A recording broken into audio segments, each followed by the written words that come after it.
स्वागत है आप सभी का मेरे YouTube channel Ravinder Singh helping hands पर। दोस्तों, आज हम लोग जो है दिल्ली पुलिस के प्रीवियस ईयर्स मैथ्स के क्वेश्चंस करने वाले हैं। आपको पता होगा दिल्ली पुलिस में 15 क्वेश्चन मैथ्स के आते हैं दोस्तों। तो पहले क्वेश्चन से शुरुआत करते हैं। तो कहता है find the value of under root 0.0625। चार ऑप्शन हमारे पास अवेलेबल है दोस्तों। हमें सिर्फ ये देखना है कि पॉइंट के बाद कितने पेयर बन रहे हैं। सबसे पहला इस क्वेश्चन को सॉल्व करने का सबसे आसान तरीका क्या है कि पॉइंट के बाद हमें देखना है कि पेयर कितने बन रहे हैं, यानी कि आंसर में भी पेयर उतना ही होगा। सबसे पहला इसको आसान से करने का तरीका। अब देखिए पॉइंट के बाद यहां पे एक प्लेस है, तो ये तो मेरा ऑप्शन गलत हो गया। यहां पर पॉइंट का दो प्लेस है, यहां पर पॉइंट का दो प्लेस है, तो इन दोनों में से कोई एक आंसर होगा। 25 तो कोई डेसिमल है ही नहीं, तो ये भी मेरा आंसर कट हो गया।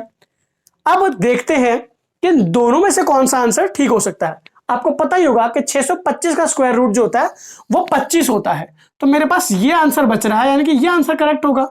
एक तो तरीका छोटा वाला ये है दोस्तों, जिसे बिल्कुल ही मैथ नहीं आता है, जो इसका डब्बा मेरी तरह गुल है दोस्तों, वो इस क्वेश्चन को कैसे करेगा आइए समझते हैं।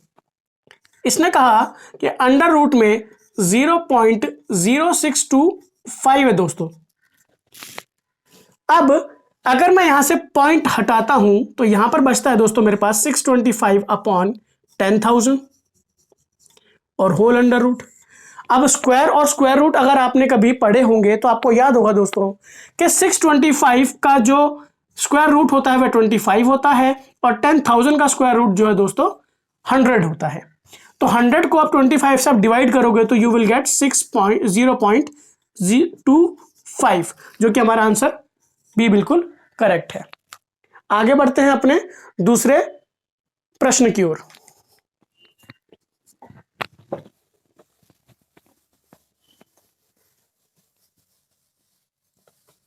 दूसरा प्रश्न दोस्तों कहता है, दूसरा प्रश्न जो है वो दोस्तों कहता है कि फाइंड द वैल्यू ऑफ, एक हमें सीरीज दे रखी है, इसकी वैल्यू फाइंड करनी है दोस्तों। फाइंड द वैल्यू ऑफ, हमें एक सीरीज दे रखी है 1 + 2 + 3 + डॉट डॉट + 20 डिवाइड बाय 7। यह हमें एक सीरीज दे रखी है, इसका हमें जो है निकालना है, मान ज्ञात करना है, फाइनल वैल्यू ढूंढनी है हमें इसकी। अब देखेंगे दोस्तों, अगर मैं ध्यान से देखूं तो 1 + 2 + 3 और ये चल रहा है 20 तक, यानी कि ये फर्स्ट 20 नेचुरल नंबर्स हैं, फर्स्ट 20 नेचुरल नंबर्स हैं। और आपने एक चीज सीखी होगी कि नेचुरल नंबर्स का सम निकालना हो तो एक फॉर्मूला हम लोगों ने पढ़ा है जिसे कहते हैं n + 1 अपॉन 2। अब यहां पर n क्या है? Total number of terms. तो टोटल नंबर ऑफ टर्म्स मुझे यहां पर दिख रहा है कि 20 है। भाई 1 से चला और 20 तक पहुंच गया, 1 तक चला और 20 तक पहुंच गया, तो 20 हमारे पास टोटल टर्म्स हो गई, यानी कि n की संख्या हमारे पास जो है वो 20 है। तो अब मैं इसे सॉल्व करता हूं अगर, तो 20 ब्रैकेट में 20 + 1 अपॉन 2, तो इट विल बी 20 × 21 अपॉन 2। अब मैं इसे सॉल्व करता हूं दोस्तों आगे, तो यहां से आप देखेंगे कि 2 और 20 जो है वो कैंसल आउट हो जाएंगे। कैंसल आउट होते ही हमारे पास जो है दोस्तों यहां बचेगा 10 × 21, जिसका आंसर होता है 21। यानी कि इतना हिस्सा सॉल्व करने के बाद मुझे मिलता है 210। इतना हिस्सा मुझे सॉल्व करने के बाद मिलता है 210। ये पूरा हिस्सा मैंने अभी सॉल्व किया है और इसका जवाब आया मेरे पास 210। लेकिन क्वेश्चन में क्या बोला है कि सीरीज का सम निकालने के बाद भैया 7 से डिवाइड भी करना पड़ेगा। तो 210 मेरे पास टोटल सम आया था और 7 से डिवाइड करेंगे इट विल बी 30। तो आपका फाइनल आंसर क्या होगा दोस्तों? 30। आई होप आपको ये बात समझ में आई होगी। बढ़ते अपने तीसरे प्रश्न की ओर।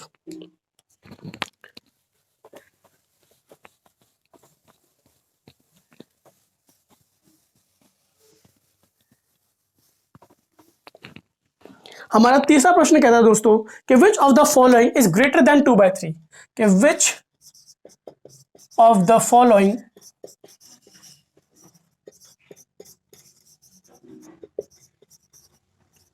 इज ग्रेटर देन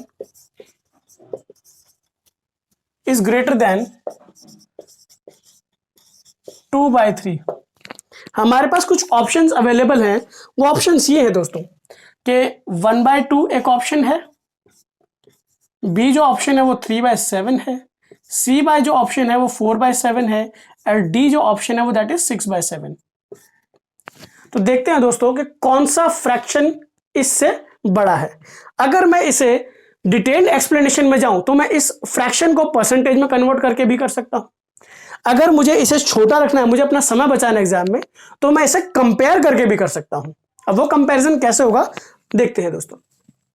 आपको कुछ नहीं करना है कि जो भी फ्रैक्शन दे रखा है पहले एक फ्रैक्शन से कंपेयर कराएं, तो आपको यहां पर सीधा क्रॉस मल्टीप्लाई करके देख लेना है।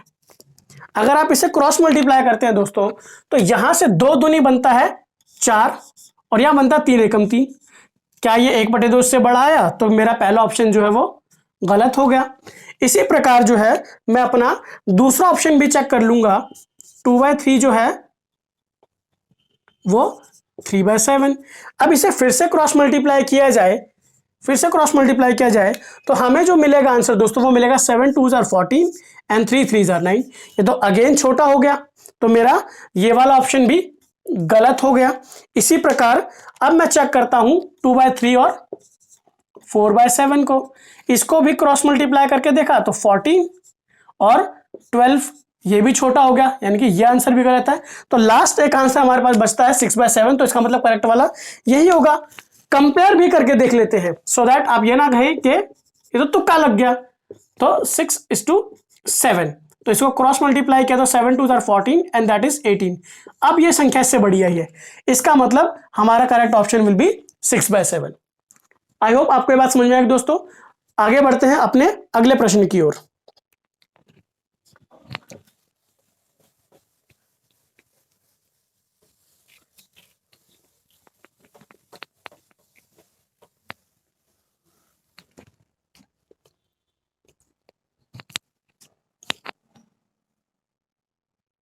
बढ़ते हैं अपने अगले क्वेश्चन की ओर, जो कहता है कि what is the smallest 4 digit number which when divided by 2 3 4 and 6 leaves a remainder 1 in each case. माफ कीजिएगा दोस्तों, मैं लिखा नहीं, अब लिख देता हूं। कहता है 4 संख्याओं का एक ऐसा नंबर ढूंढिए जो 2 3 4 और 6 से जब भी डिवाइड किया जाए तो रिमाइंडर हमेशा 1 बचना चाहिए। तो वह नंबर कौन सा है? एकदम बच्चों वाला सवाल है, लेकिन फिर भी इसको बच्चों की तरह ही सिखाना पड़ेगा। मान लेते हैं कि हमारा जो 4 डिजिट नंबर होता है दोस्तों वो होता है 1000। सबसे छोटा स्मॉलेस्ट 4 डिजिट नंबर क्या होता है? 1000 होता है। अब उसने कहा है कि भैया 2 3 4 और 6 से डिवाइड हो तो हमेशा रिमाइंडर क्या बचना चाहिए? 1 बचना चाहिए। तो यहां पर मुझे सबसे पहले जो है एलसीएम लेना पड़ेगा इन सब का। 2 3 4 और 6 का जो है एलसीएम लेना पड़ेगा। तो इसका एलसीएम जो है दोस्तों वो बनेगा आपका 12, यानी कि 12 वह सबसे छोटी संख्या है जो इन सब से डिवाइड कराएं तो पूरी पूरी डिवाइड हो जाएगी, मतलब कोई भी रिमाइंडर नहीं बचेगा। लेकिन हमें रिमाइंडर कितना चाहिए? 1 चाहिए दोस्तों। तो क्यों ना हम इस 1000 को ही इस 12 से डिवाइड करके देखते हैं। तो एक बार इस 1000 को इस 12 से ही डिवाइड किया जाए अगर, तो हम इसे करेंगे 12 8 96, 4 रिमाइंडर बच गया। अगली संख्या जो है वो आपकी 0 नीचे उतर कर रहेगी। फिर होता है 12 3 36 होता है भैया, फिर से 4 रिमाइंडर बच गया। अब देखो गड़बड़ हो गई। क्या जी रिमाइंडर कितना चाहिए था? 1, बच गया कितना? 4। यानी कि इसमें अगर मैं 8 और ऐड करा दूं तो ये नंबर पूरा का पूरा डिवाइड हो जाएगा। ये नंबर पूरा का पूरा डिवाइड हो जाएगा। तो मुझे 1000 में और कितना ऐड करना पड़ेगा? ये 8 ही तो ऐड करना पड़ेगा कि पूरा पूरा डिवाइड हो जाए, तभी तो मेरे पास ये संख्या पूरी पूरी डिवाइड हो जाएगी।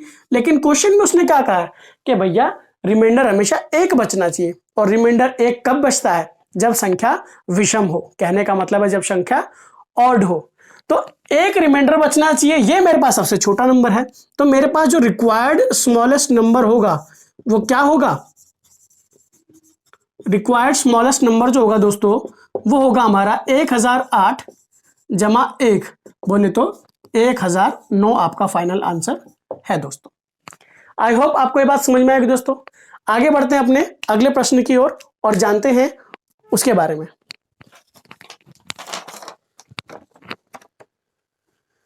Okay friends, let's move to next question.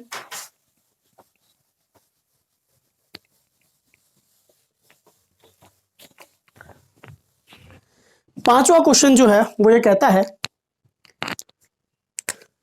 कि फाइंड द वैल्यू ऑफ। अब हमें एक संख्या दे रखी है, वो कुछ इस प्रकार है 3.2 मल्टीप्लाइड बाय 3.2 प्लस में 2.7 मल्टीप्लाइड 2.7 प्लस में 3.2 मल्टीप्लाइड 2.7। इसको डिवाइड कराना है दोस्तों, इसको डिवाइड कराना है 3.2 मल्टीप्लाई 3.2 से माइनस 2.7 मल्टीप्लाई 2.7 मल्टीप्लाई 2.7। इससे जो हमें इसे डिवाइड कराना है, हमें इसकी वैल्यू फाइंड आउट करनी है। तो हमारे पास चार ऑप्शन दिए गए हैं, एक 1, बी जो है वो दिया गया 2, सी जो ऑप्शन दिया गया है वो दोस्तों 4, और डी जो ऑप्शन दिया गया है वो 0 के आसपास दिया गया। चलो अब इस क्वेश्चन को अगर गौर से देखा जाए दोस्तों, तो यहां पर मेरा संख्या बन रहा है ए स्क्वायर, क्योंकि 3.2 को 3.2 से मल्टीप्लाई किया जाए तो 3.2 का स्क्वायर बनेगा, या मैं कह सकता हूं ए का स्क्वायर। यहां पर भी 2.7 और 2.7 का स्क्वायर बन रहा है, यानी कि मैं कह सकता हूं यहां पर कि बी का स्क्वायर बन रहा है। और यहां पर देखो ए इंटू बी बन रहा है, ए जो है बी से मल्टीप्लाई हो रहा है। और नीचे देखूं तो 3.2 का यहां पर क्यूब बन रहा है, ए क्यूब, बीच में साइन जो माइनस, अब यहां पर प्लस है तो यहां पर भी प्लस और यहां पर भी प्लस, और यहां पर बन रहा है दोस्तों बी क्यूब। यदि आपने सिंप्लीफिकेशन बहुत अच्छे से पढ़ा हो तो यहां पर एक फॉर्मूला नजर आ रहा है मुझे दोस्तों, A cube minus B cube का, जो कहता है कि A minus B A square plus B square plus A B. इतनी सी बात ये कहता है, यानी कि हमें बोला गया है कि भैया ए स्क्वायर प्लस में B square plus A B upon में A minus B A square plus B square plus A B. अब देखिए दोस्तों, इतना जो है और इतना जो है ये कॉमन आ रहा है, दैट मीन्स ये कैंसिल आउट हो जाएगा। मेरे पास यहाँ क्या बचता है 1 अपॉन ए माइनस बी। अब मेरे पास ए का वैल्यू है, बी का वैल्यू है, अब मैं यहाँ पे पुट कर सकता हूँ और यहाँ पर मैं देखूंगा कि 3.2 माइनस 2.7 है दोस्तों, तो ये बनेगा 1.05 बचेगा। यहाँ से पॉइंट हटाएंगे दोस्तों तो एक 0 ऊपर जाएगा, और इसे कैंसिल आउट करेंगे तो हमारा आंसर 2 आ जाएगा, यानी कि option B is correct. I hope आपको ये बात समझ में आएगी दोस्तों। बढ़ते हैं अपने अगले प्रश्न की ओर, जो कि इस प्रकार है।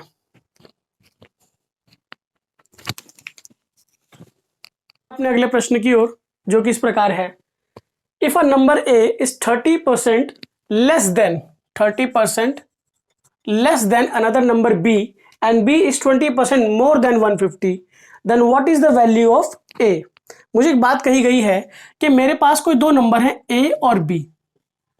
ए जो है वो बी से 30% कम है और बी जो है वो 150 से 20% ज्यादा है।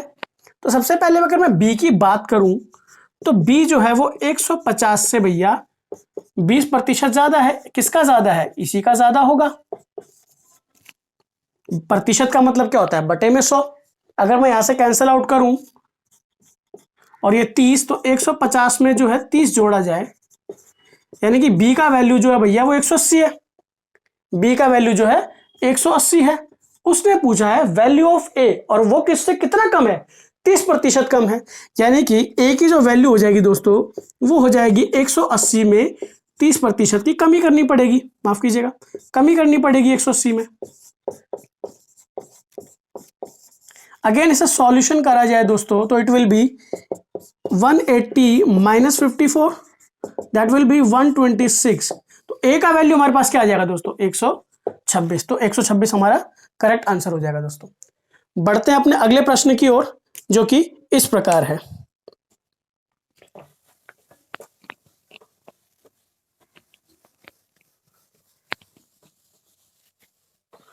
सातवां जो प्रश्न है दोस्तों वो कहता है कि कोई नंबर है ए जो है वो 5/4 है बी का जो है वो 5/4 है, और बी जो है वो 2/10 है सी का। तो हमें रेशियो पूछा है दोस्तों, ए रेशो बी रेशो सी, ए अनुपात बी अनुपात सी का जो है टोटल अनुपात पूछा गया है। चलिए दोस्तों, अगर मैं इसे फ्रैक्शन बनाऊं यानी कि बी इसको हटाकर इसके नीचे ए के नीचे ले आऊं तो ए अपॉन बी जो है दोस्तों वो बन जाएगा 5/4, और यहां से सी को मैं इसके नीचे ले आऊं तो ये बन जाएगा 2/10। इसे कैंसिल आउट कर सकते हैं आप, तो b/c जो है वो बन जाएगा 1/5। अब उसने पूछा अनुपात माफ कीजिएगा ए रेशो बी रेशो सी का अनुपात हम यहां से निकाल सकते हैं। तो भाई ए की वैल्यू मुझे 5 बोली है, बी की वैल्यू 4 बोली है, बी की वैल्यू माफ कीजिएगा 1 बोली है, और सी की वैल्यू 5 बोली है। अब रेशियो प्रपोर्शन आपने बहुत अच्छे से पढ़ा होगा, आप सभी लोग बहुत अच्छे समझदार लोग हैं। रेशियो प्रपोर्शन आपने बहुत अच्छे से पढ़ा हो तो भाई खाली वाली जगह को इसके साइड वाला हथियार लेता है, तो ये भी 4 हो जाएगा। इसके जगह है खाली पड़ी तो ये हथियार लेगा। अब इनकी कर दो मल्टीप्लाई, तो 5 एकम 5, 4 एकम 4 और 4 पंजे 20। तो यही हमारा आंसर है दोस्तों, क्योंकि ये फर्दर नहीं किसी से जो है कट रहा है, तो यही हमारा जो है फाइनल उत्तर है दोस्तों। आगे बढ़ते हैं अपने अगले प्रश्न की ओर, जो कुछ इस प्रकार है।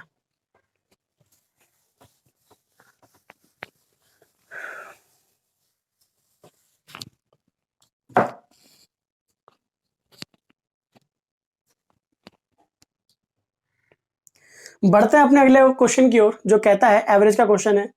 कहता है कि the average age of 11 players and a coach is 33 years and the average age of 5 players is 29 years. कहता है the average age of 6 players is 30 years, find the age of the coach. बहुत ही simple question है दोस्तों। देखिए 11 players तो हैं और एक कोच है, तो टोटल आदमी हुए कितने भैया? 12। टोटल आदमी हुए कितने? 12। उसने कहा है कि एवरेज एज जो है वो 33 ईयर्स इन सबका, यानी कि अगर इन सबका एवरेज निकाला जाए तो इट विल बी 396। इन सभी 12 लोगों का 33 साल से अगर एवरेज निकाला जाए तो 396 जो है उम्र का क्या बन रहा है, हमारा एवरेज बन रहा है। आगे फर्दर कहता है कि 5 प्लेयर की जो एज है वो 29 साल है, यानी कि जो 5 लोग हैं, 5 प्लेयर हैं, उनकी एज सभी की 29 साल है, तो यहां से एवरेज बनेगा 145। फिर आगे कहता है कि 6 जो आखिर के प्लेयर हैं उनकी एवरेज एज जो है वो है 30, तो ये बन गया 180। अब अगर भैया 145 और 180 का जोड़ लगाया जाए तो बनता है 325, यानी कि 11 खिलाड़ी जो हैं ये मिलकर कितने बने? यही 11 खिलाड़ी तो बन रहे हैं, इनकी एवरेज एज कितना आ रहा है? 325। हमें क्वेश्चन में बोला है कि कोच की एज फाइंड आउट करनी है, तो भैया टोटल जो हमारे पास एवरेज था एज का वो था 396, 325 जो है हमारे पास प्लेयर्स की एज है, यानी कि 71 ईयर्स जो है हमारे पास बचता है, और यही हमारा आंसर होगा दोस्तों। आई होप ये बात आपको समझ में आएगी दोस्तों। एक और बार मैं इसे रिपीट कर देता हूं। हमें क्वेश्चन में इस प्रकार से बोला हुआ है कि 11 खिलाड़ी और एक कोच, इनकी एज एवरेज मिलाकर जो है वो 33 ईयर्स आती है। फिर आगे कहता है कि 5 खिलाड़ी हैं जिनकी एज 29 साल है और उनकी एवरेज एज 29 ईयर्स है। फिर आखिरी के जो 6 खिलाड़ी है उनकी एवरेज एज जो है वो 30 है। तो बोला है कि कोच की आयु बताएं। तो कोच की आयु कैसे बता सकते हैं भाई? 11 खिलाड़ी हैं, एक कोच है, टोटल जन हुए 12, 33 साल उनकी एवरेज एज है। तो भाई एवरेज एज का टोटल एज कितना बना सबकी मिला के? 396 साल हुए होंगे। फिर कहता है कि 5 खिलाड़ी की 29 एज है, तो 29 पंजे 145 होता है। 6 खिलाड़ियों की एवरेज 30 है एज की, तो 30 छिक्के 180 होता है। अगर इन दोनों का जोड़, क्योंकि 11 खिलाड़ी तो बने, अगर मैं 11 खिलाड़ी जो है दोस्तों इनको जोड़ा जाए, इनकी एवरेज एज को जोड़ा जाए तो बनता है 325। तो 325 जो है वो एवरेज एज होगा 11 खिलाड़ियों का, इन वाले 11 खिलाड़ियों का। तो हमने टोटल में से माइनस कर देना है, तो 71 हमारे पास आंसर बचता है, जो कि कोच की एज होगी। आई होप आपको ये बात समझ में आएगी दोस्तों। बढ़ते हैं अपने अगले प्रश्न की ओर, जो कुछ इस प्रकार है।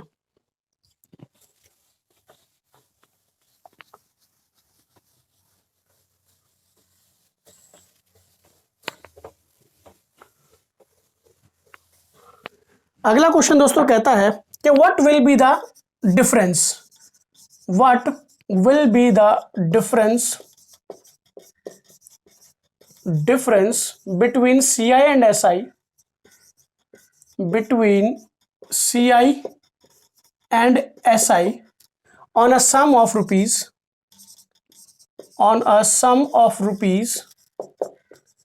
8,000 for 2 years at 2.5% per annum। CI/SI का क्वेश्चन है दोस्तों, कोई भारी क्वेश्चन नहीं है, छोटा सा ही क्वेश्चन है। हमसे क्या पूछा गया है कि 8,000 रुपए का जो है सम है, जो कि किसी को उधार दिया गया 2 साल के लिए 2.5% ब्याज पर, 2.5% ब्याज पर दिया गया है दोस्तों। तो हमें बताना है कि CI और SI का डिफरेंस कितना है, कंपाउंड इंटरेस्ट और सिंपल इंटरेस्ट का डिफरेंस कितना है दोस्तों। तो सबसे पहले मैं एक छोटी सी जानकारी आपको देता हूं कि कंपाउंड इंटरेस्ट और सिंपल इंटरेस्ट पहले साल का तो भैया सेम रहता है, फर्क कब पड़ता है, जब दूसरा साल शुरू होता है, यानी कि ब्याज पर ब्याज लगना कब चालू होता है, जब दूसरा साल आ जाता है। यानी कि पहले साल तक तो ब्याज सेम रहेगा। अगर मैं सिंपल इंटरेस्ट की बात करूं इसी के, तो 1 साल का अगर मैं सिंपल इंटरेस्ट निकालता हूं 2.5% के हिसाब से, तो आप देखेंगे दोस्तों कि यहां पर अगर मैं इसका पॉइंट हटाता हूं तो 1000 नीचे आ जाएगा, 3 0 से 3 0 कैंसिल हो गया, 25 अट्ठे जो है वो बनता है 200। यानी कि जो SI है दोस्तों वह 200 रुपए 1 साल का। तो अगले साल का भी SI क्या होगा, 200 ही होगा, क्योंकि SI तो हर साल बराबर रहता है। ये फर्स्ट ईयर का है, ये सेकेंड ईयर का है, यानी कि दोनों साल का जो SI है वो बन गया हमारे पास दोस्तों 400 रुपए, 400 रुपए। अब बात करते हैं कंपाउंड इंटरेस्ट की। मैंने कहा पहले साल का CI और पहले साल का SI हमेशा बराबर रहता है, तो इंटरेस्ट लगेगा दूसरे साल पर। बोले तो ये 200 रुपए, ये 200 रुपए पहले साल का, ये पहले साल का सिंपल इंटरेस्ट है, ये दूसरे साल का सिंपल इंटरेस्ट है। अब इस ब्याज पर भी तो ब्याज लगेगा, तभी तो आएगा। तो 200% का अगर हम 2.5% निकालेंगे, 200 रुपए का 2.5% निकालेंगे दोस्तों, तो इट विल बी, इसे सीधा मैं 25/1000 कर रहा हूं दोस्तों, 2 0 से ये 2 0 गया, 2 एकम 2, 2 पंजे 10 और 5 एकम 5, 5 5 25, तो यहां पर 5 आ गए दोस्तों। अब आपने कंपाउंड इंटरेस्ट जब पढ़ा होगा तो देखा होगा कि भाई ये जो ऊपर वाला हिस्सा होता है इसको कहते हैं हम सिंपल इंटरेस्ट, और इस पूरी चीज को कहते हैं कंपाउंड इंटरेस्ट। पूरी जो चीज होती है इसको क्या कहते हैं, कंपाउंड इंटरेस्ट। और ये जो बचा हुआ हिस्सा है दोस्तों इसे कहते हैं हम CI और SI का डिफरेंस, CI और SI का डिफरेंस। या फिर आप इसे ऐसे भी समझ सकते हो कि टोटल जो CI आएगा हमारे पास वो आएगा दोस्तों 405। हमसे क्वेश्चन में पूछा गया CI और SI का डिफरेंस पूछा है, इतनी की वैल्यू ही पूछी है, तो 405 हमारा कंपाउंड इंटरेस्ट है, 400 हमारा सिंपल इंटरेस्ट है, बोले तो 5 रुपया हमारा जो है CI और SI का डिफरेंस आएगा दोस्तों। आई होप आपको इतनी बात समझ में आएगी। बढ़ते अपने अगले प्रश्न की ओर, जो कुछ इस प्रकार है। आगे बढ़ते अपने अगले प्रश्न की ओर, जो कुछ इस प्रकार है कि 40 कुर्सियां जो है दोस्तों वो 10,000 रुपए में खरीदी गई हैं। Then how many chairs must be sold for ₹10,000 so as to gain 60% profit. कि भैया हमसे बोला गया है कि 40 कुर्सियां जो हैं वो 10,000 रुपए में खरीदी गई हैं, यानी कि जो CP होगा इन 40 चेयर्स का वो 10,000 रुपए के बराबर होगा। ठीक है, तो यहां से मैं अगर एक कुर्सी का CP निकाल सकता हूं तो क्या होगा वो, तो CP ऑफ 1 चेयर, तो ये होगा दोस्तों 10,000 रुपए डिवाइडेड बाय, आपको 40 से डिवाइड करना पड़ेगा और आप इसे डिवाइड करोगे तो इट विल बी ₹250 पर चेयर, यानी कि एक कुर्सी जो आपको 250 रुपए की पड़ी होगी। ठीक है, फिर वो कहता है कि कितनी कुर्सियां बेची जाए 10,000 रुपए में कि भैया 60% का गेन हो जाए, एक कुर्सी पर 60% का गेन। तो 250 रुपए में अगर आपको जो है 60% का गेन चाहिए तो 250 का 60% कितना बनता है दोस्तों, इसे हम सॉल्व करें तो 25 सिक्के 150, यानी कि 150 रुपए का प्रॉफिट आ रहा है एक्स्ट्रा। प्रॉफिट कितना आ रहा है रुपए में, 150 रुपए का। भैया तो एसपी कितने का हो जाएगा, सीपी जो है कुर्सी का वो, और जो प्रॉफिट आ रहा है वो। तो हमारे पास जो एसपी बनेगा दोस्तों वो बनेगा आपका, इसको आप जोड़ लोगे तो इसमें 300 और 100 400 रुपए का जो है एक कुर्सी बेचोगे। उसने पूछा है कि 10,000 रुपए में कितनी जो है कुर्सियां हम बेचें। तो नंबर ऑफ चेयर्स पूछिए दोस्तों, तो नंबर ऑफ चेयर्स 10,000 रुपए में पूछिए। तो भैया रुपए सबसे ऊपर, क्वांटिटी सबसे नीचे, या फिर आपकी जो भी प्राइस है सेलिंग प्राइस, आप इसे कैंसिल आउट करोगे, 2 जीरो से 2 जीरो कट गए, और आप इसे 1000 से काटोगे, 100 से काटोगे तो 25 चेयर्स, यानी कि आपको 25 चेयर्स जो है बेचनी पड़ेंगी 10,000 रुपए में, ताकि आपको 60% का लाभ हो जाए। आई होप आपको ये बात समझ में आई होगी दोस्तों। आगे बढ़ते हैं अपने अगले प्रश्न की ओर, जो कुछ इस प्रकार है।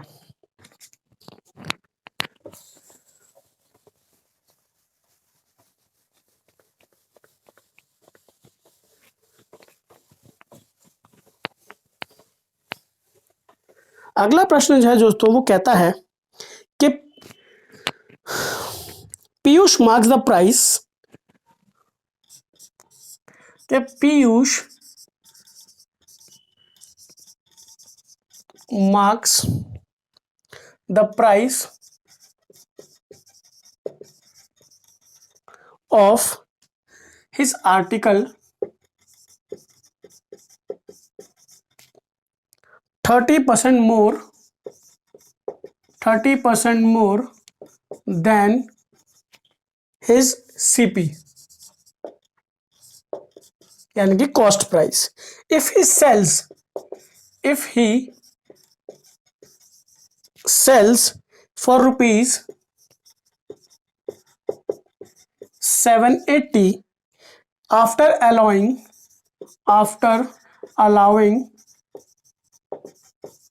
a discount of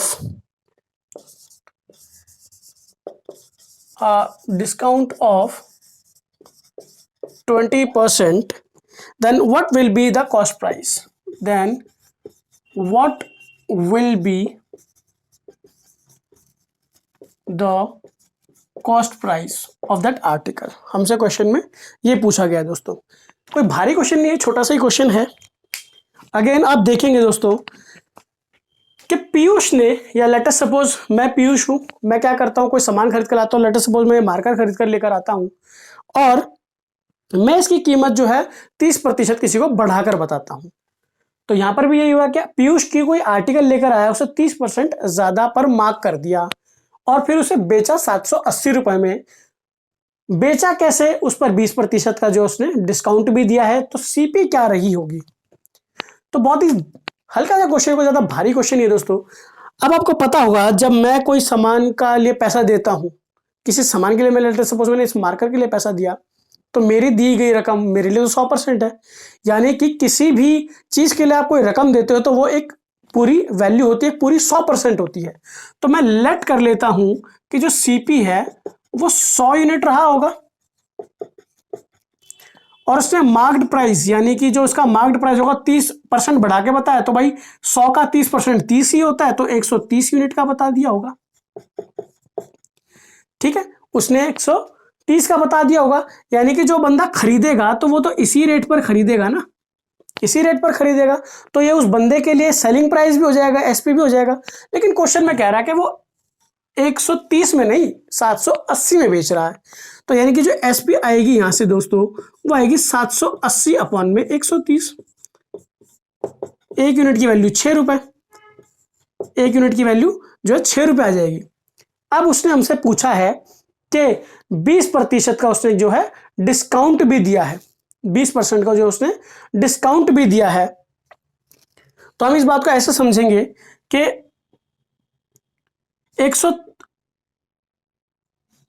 780 यूनिट जो है दोस्तों, वो 100/130 यूनिट रहा होगा। ठीक है, उसने 20% का डिस्काउंट भी दिया है। तो ये जो डिस्काउंट दिया गया दोस्तों 130 यूनिट पे दिया होगा। माफ कीजिएगा दोस्तों, ये एसपी नहीं होगा, छोटी सी मिस्टेक हो गई दोस्तों, माफ कीजिएगा। हम ऐसे बात समझते हैं कि ये एसपी नहीं होगा, एसपी तो अभी डिस्काउंट देने के बाद आएगा। I am really very sorry, discount मैंने इसमें स्किप कर दिया, मैं दोबारा से बताना चाहूंगा।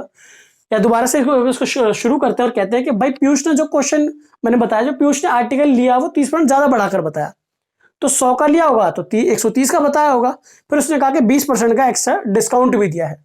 तो जो डिस्काउंट आया असल में वो कितने रुपए का आया है भाई? 130 का अगर 20% निकाला जाए तो 26 होता है। तो यानी कि जो एसपी होगा दोस्तों वो क्या होता है, मार्क्ड प्राइस में से भाई डिस्काउंट को घटा दो, यानी कि 104 यूनिट का जो है आपका एसपी आया होगा, 104 यूनिट का एसपी रहा होगा। लेकिन उसने कहा कि भाई 104 का नहीं, उसने जो है 780 रुपए का बेचा है। एक यूनिट की वैल्यू यहां से 780 रुपए होती है अपॉन में 104, तो 100 की कितनी, मैं यहां पर आंसर लिख रहा हूं आपके लिए, 780 अपॉन 104, तो 100 पे कितना, आप इसे कैंसिल आउट करेंगे तो 13 छिक्के 78, 60, 13 अट्ठे 104। आप इसे फिर से काटेंगे 4 से तो 4 दूनी 8, 25 चौके 100, फिर इसे 2 से काटेंगे तो 30, यानी कि 25 की गुणा अगर हम 30 से कर दें तो 750 रुपए का आर्टिकल वो रहा होगा। तो यानी कि आपका सीपी कितना आ गया दोस्तों, 750, and that will be your answer guys. I hope आपको ये बात समझ में आएगी। मैं एक बार फिर से रिपीट कर देता हूं कि भाई पीयूष ने कोई आर्टिकल 30% पे खरीदा और 30% बढ़ाकर बताया, और मैंने कहा कि मैं कोई भी मार्कर खरीदने जाता हूं या कुछ भी आर्टिकल खरीदने जाता हूं तो मैं उसकी कीमत मेरे लिए तो 100% ही है, तो 30% बढ़ाकर बताया तो एमपी मेरा कितना हो गया, 130 यूनिट मार्क्ड प्राइस। पर उसने कहा कि भैया ज्यादा हो गया, मैं 20% का आपको डिस्काउंट भी दे देता हूं। तो रुपए में कितना डिस्काउंट मिला मुझे, 26 यूनिट डिस्काउंट मिला। तो 130 में से अगर 26 यूनिट घटाए जाए तो 104 यूनिट बचते हैं दोस्तों। इसी रेट पर तो हम उसे बेचा होगा। अब उसने 104 की जगह क्वेश्चन में बोला है कि 780 रुपए में बेचा है, तो 1 यूनिट का वैल्यू जो है वो आ जाएगा यहां से, और उसी प्रकार हम 100 यूनिट का वैल्यू भी निकाल सकते हैं दोस्तों। आई होप आपको ये कॉन्सेप्ट क्लियर होगा। आगे बढ़ते हैं अपने अगले क्वेश्चन की ओर।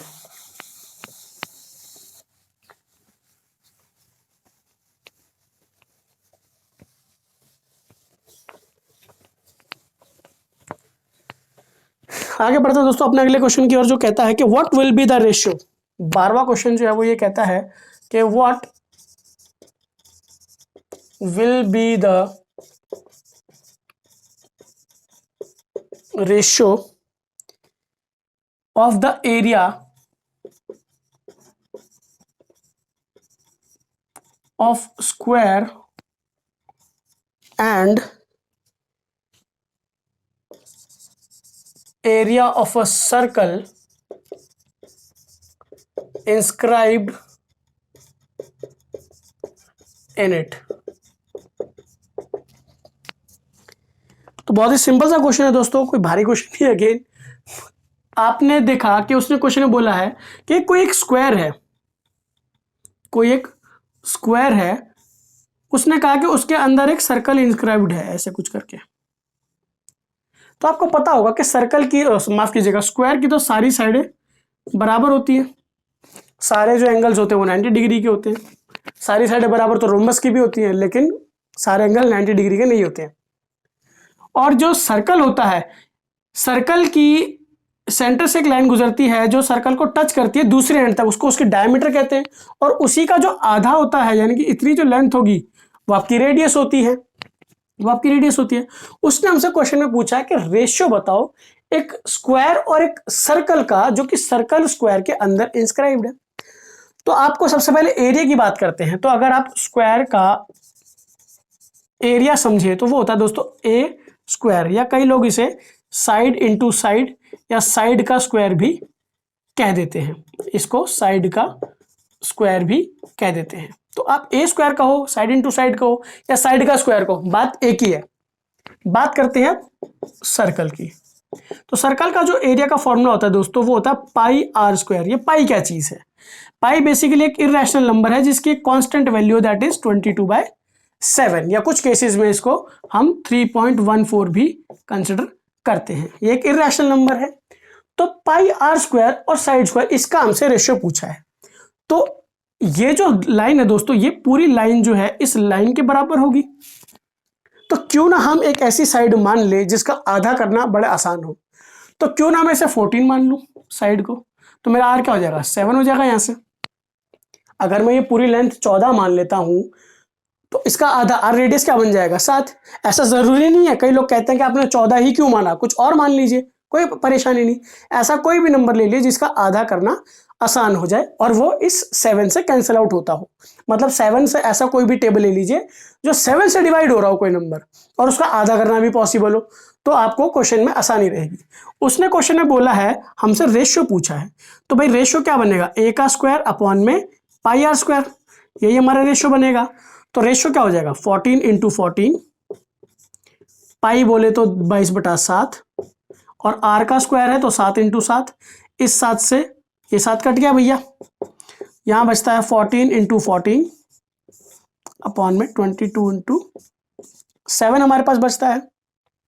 तो अब देखेंगे दोस्तों, इसे सॉल्व किया जाए तो 7 1 7 एंड 7 2 14, 2 1 2 एंड 11 तो यहां पर अब कुछ नहीं बचता है, तो हमारे पास ऊपर 14 बचता है और नीचे 11 बचता है, तो यही हमारा फाइनल आंसर है दोस्तों। आई होप आपको ये बात समझ में आएगी दोस्तों। आगे बढ़ते हैं और जानते हैं अपने अगले प्रश्न के बारे में, जो कुछ इस प्रकार है। अगला क्वेश्चन काफी अच्छा है दोस्तों, स्पीड से रिलेटेड है और स्पीड वाले क्वेश्चन, ट्रेन स्पीड और ये वाला क्वेश्चन काफी पूछे जाते हैं, गत वर्षों में काफी पूछे गए हैं। मतलब हर एक क्वेश्चन में या हर एक, आप ये समझ लीजिए कि हर एक उसमें टाइप पे पूछा गया है।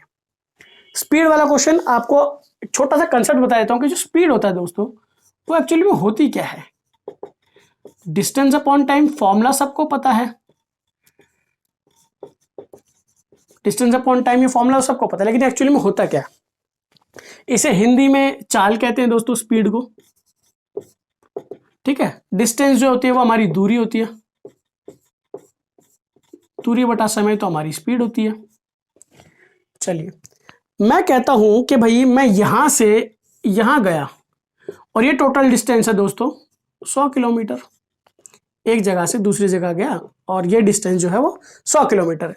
लेकिन जब मैंने टाइम नोट करा, घर से चला जी मैं 8 बजे, यहां पहुंच गया जी 10 बजे, मेरे को टाइम कितना लगा, मुझे 2 आवर्स का समय लगा। तो मेरी क्या स्पीड रही होगी, इसे एवरेज स्पीड भी कहते हैं। तो डिस्टेंस मेरा 100 किलोमीटर था और टाइम मेरे को 2 घंटे लगा, तो 100/2 जो है 50 किलोमीटर पर आवर की मेरी स्पीड रही होगी। ये होता है स्पीड का कॉन्सेप्ट। इसी से रिलेटेड अब एक प्रश्न है जो कि दिल्ली पुलिस में गत वर्ष पहली शिफ्ट में 5 दिसंबर वाले पेपर में पूछा गया था और वो क्वेश्चन कुछ इस प्रकार था। तो क्वेश्चन कुछ इस प्रकार था दोस्तों, 13वां क्वेश्चन है और वो कहता है कि a man travelled 4 equal distance, a man travelled 4 equal distances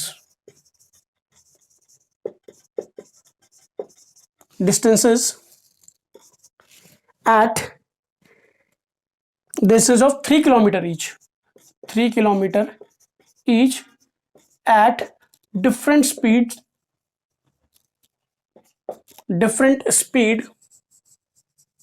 of 10 kilometer per hour, 20 kilometer per hour, 30 kilometer per hour and 40 kilometer hour respectively.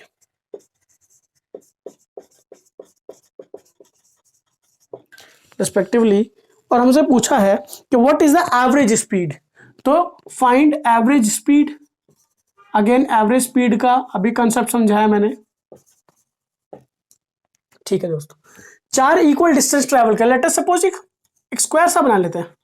Late us suppose इसने ऐसे डिस्टेंस ट्रेवल करा, भाई ये डिस्टेंस भी 3 किलोमीटर, ये distance भी 3 kilometre, ये distance भी 3 किलोमीटर और ये डिस्टेंस भी 3 किलोमीटर। 4 इक्वल डिस्टेंस ट्रेवल करे हैं, 4 इक्वल डिस्टेंस ट्रेवल करे हैं, तो टोटल डिस्टेंस तो दोस्तों जो हमारा रहा होगा 3 किलोमीटर का एक राउंड और ऐसे ऐसे 4 राउंड, बोले तो 12 किलोमीटर जो है टोटल डिस्टेंस रहा होगा। फिर उसने क्वेश्चन में ट्विस्ट घुमा दिया कि अलग अलग स्पीड से चला है। अभी मैंने एक फॉर्मूला बताया था दोस्तों कि स्पीड का फॉर्मूला होता है डिस्टेंस अपॉन में टाइम। यदि स्पीड की गुणा टाइम में कर दी जाए तो डिस्टेंस आ जाएगा।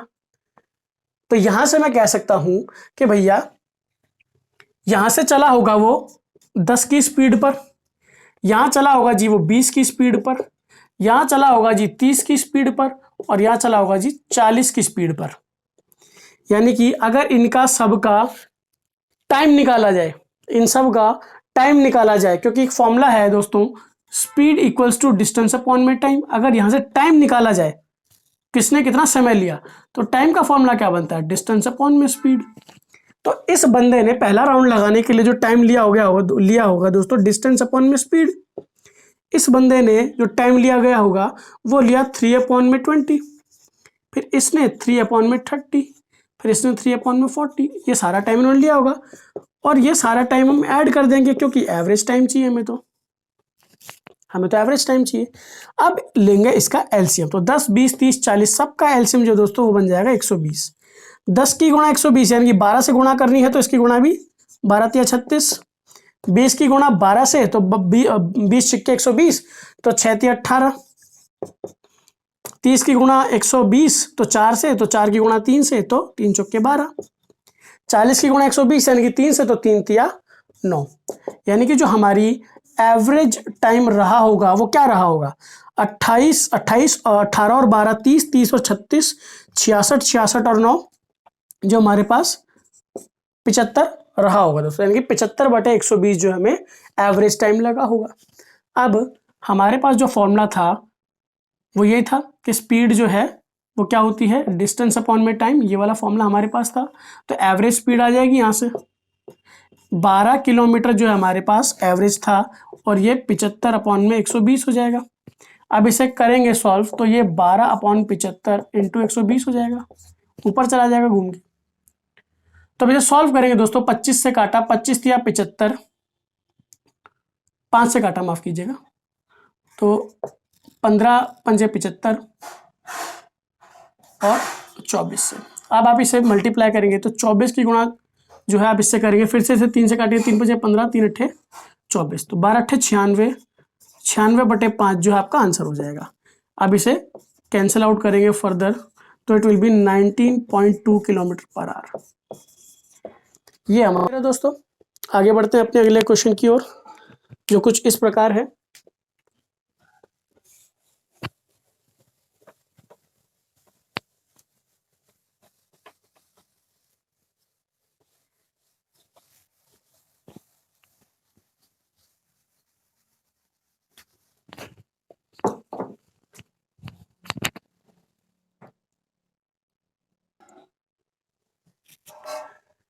बढ़ते हैं अपने अगले प्रश्न की ओर दोस्तों, जो कुछ कहता है कि भाई पी जो है एक बिजनेस स्टार्ट करता है 80,000 रुपये लगाकर, और क्यू जो है उसे 60,000 रुपये लगाकर ज्वाइन करता है कुछ समय बाद, वो टाइम नहीं बताया, आफ्टर सम टाइम बोला है।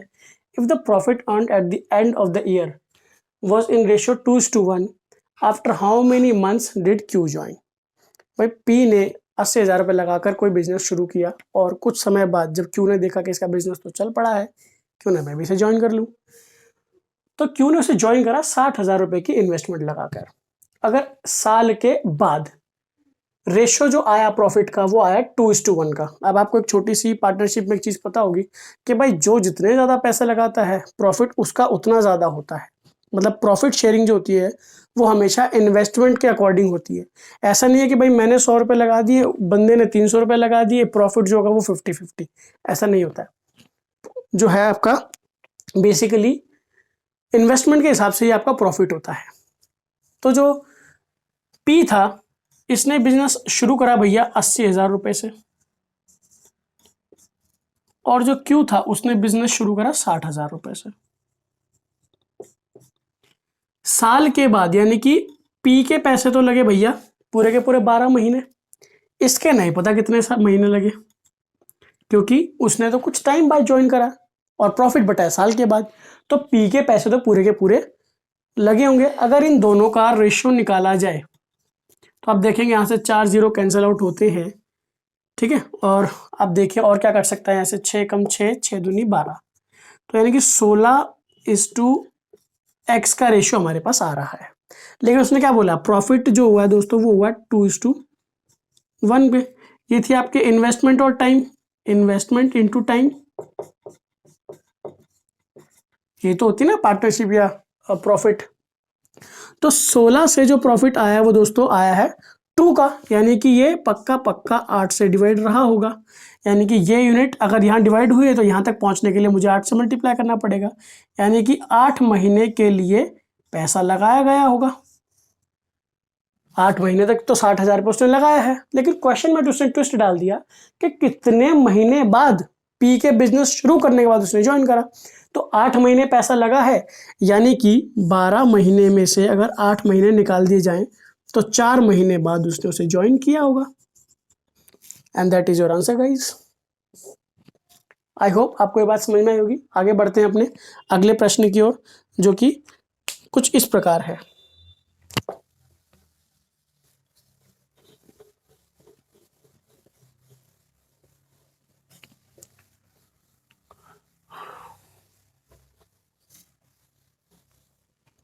अगला प्रश्न कहता है दोस्तों कि ए और बी साथ मिलकर किसी वर्क को 8 दिन में कर सकते हैं। आखिरी क्वेश्चन है दोस्तों, ये दिल्ली पुलिस में 5 दिसंबर 2017 की शिफ्ट में पूछा गया, पहली शिफ्ट में पूछा गया, मैथ्स का पेपर का आखिरी क्वेश्चन था मैथ्स सेगमेंट में। तो कहता है if A and B can do a piece of work together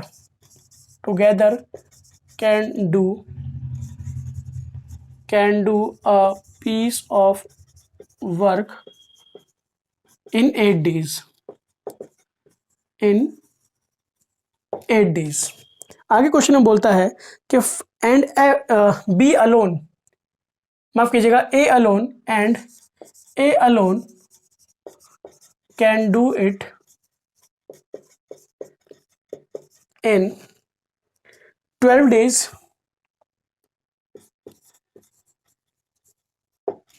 Find in how many days